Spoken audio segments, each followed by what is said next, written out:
बाळ, फ्रीजमधून श्रीखंड काढ ना. आम्ही पूर्वी घरीच बनवायचो श्रीखंड. त्याची चवच वेगळी होती. आता काय सगळं रेडीमेड. आजी, हे श्रीखंड खाऊन बघ. आज तुझ्या आईनं घरीच बनवलं की काय? हे आहे गोकुळचं श्रीखंड. अगदी जिभेवर रेंगाळणार. जिभेवरच नाही तर मनावरही रेंगाळणार. गोकुळ श्रीखंड, मनावर रेंगाळणार. करवीर तालुका राष्ट्रवादी काँग्रेसतर्फे नामदार हसन मुश्रीफ व आमदार चंद्रदीप नरके यांचा सत्कार समारंभ, सभासद नोंदणी व मेळावा करवीर तालुक्यातील बालिंगा येथे पार पडला. कार्यक्रमाच्या सुरुवातीला मान्यवरांच्या हस्ते दीप प्रज्वलन करण्यात आलं. त्यानंतर मधुकर जांभळे यांच्या हस्ते नामदार हसन मुश्रीफ व आमदार चंद्रदीप नरके यांचा सत्कार करण्यात आला. यावेळी मंचावर उपस्थित कार्यक्रमाचे अध्यक्ष बाबासाहेब पाटील, गोकुळ संचालक युवराज पाटील, राष्ट्रवादीच्या महिला जिल्हाध्यक्षा शीतल फराकटे यांचं देखील स्वागत करण्यात आलं. यानंतर बालिंगे गावच्या सरपंचपदी निवड झाल्याबद्दल राखी अजय भवड आणि उपसरपंचपदी पौर्णिमा युवराज जत्राडे यांची निवड झाल्याबद्दल सत्कार करण्यात आला.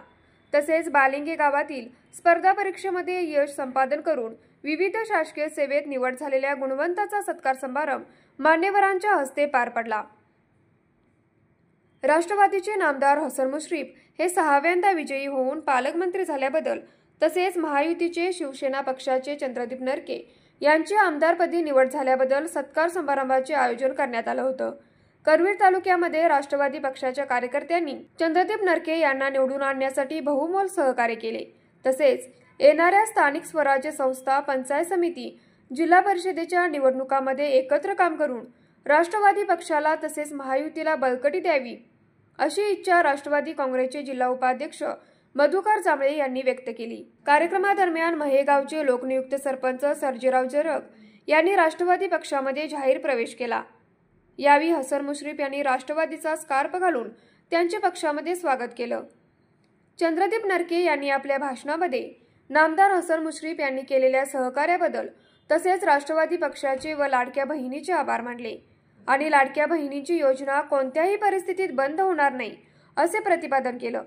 नामदार हसन मुश्रीफ यांनी आपल्या भाषणामध्ये आजपर्यंत केलेल्या कार्याचा आढावा घेतला.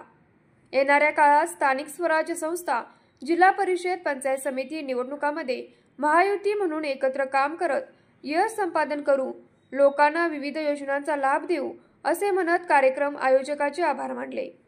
यावेळी ग्रामपंचायत सदस्य, गावातील ज्येष्ठ नागरिक, महिला आणि गावातील युवा वर्ग मोठ्या संख्येने उपस्थित होता.